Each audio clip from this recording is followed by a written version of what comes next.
همسادت بودن کو حوصله جنگ ندارم کدام روز کام کس خود کشش جنگا. مؤسسه جوانان افغان در عصر نوین تئاتر را زیر نام دختران تئاتری سفیران برابری به نمایش گذاشت. شکر که اینا درس خوانده بودن، هوشیار بودن، مغز ما را روشن کردن. لالایم راست میگه. این نمایش روی رفع خشونت‌های خانوادگی و رعایت حقوق همسایگان تمرکز داشت. گناه بزرگ است. نمیفهمم خدا چی بلا زد ما را که ما اینا را تحمل کردیم. همسایه خو نیستن، دشمن جان ما هستن. گپ خلاص میشه. یا تو در کوچه باش یا ما. مرسل یکی از بازیگران این تئاتر.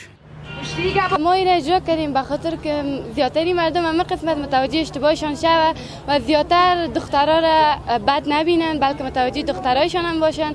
در افغانستان زیاتر مردمشان که هستن به سال توجه ندارن. چوب بشی دختر، چوب باش. این که هدف از نمایش این تئاتر چی هست؟ زهرا سپهر مسئول مؤسسه جوانان افغان در عصر نوین در این مورد میگوید هدف همی است که ما نشان بدیم زنان افغانستان میتونن با روش‌های مختلف برای اعاده حقوقشان کار کنند و یکی از این روش‌های جدید که برای اولین بار در افغانستان ایجاد شده اجرای تئاتر خیابانی توسط دختران است. همه ما مسلمان هستیم.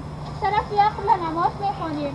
تو یخ زندگی میکنیم. در این مؤسسه نزدیک به 9 دختر کار میکنند و گفته مسئولین در نظر است تا در آینده 19 نمایش مشابه دیگر در کابل راه اندازی گردد. شاید ما تمام عمر جنگ میکردیم جنگ. خاله ما هر روز غیبت شماست. اگه چیز خوبی ما را خورد داشتن.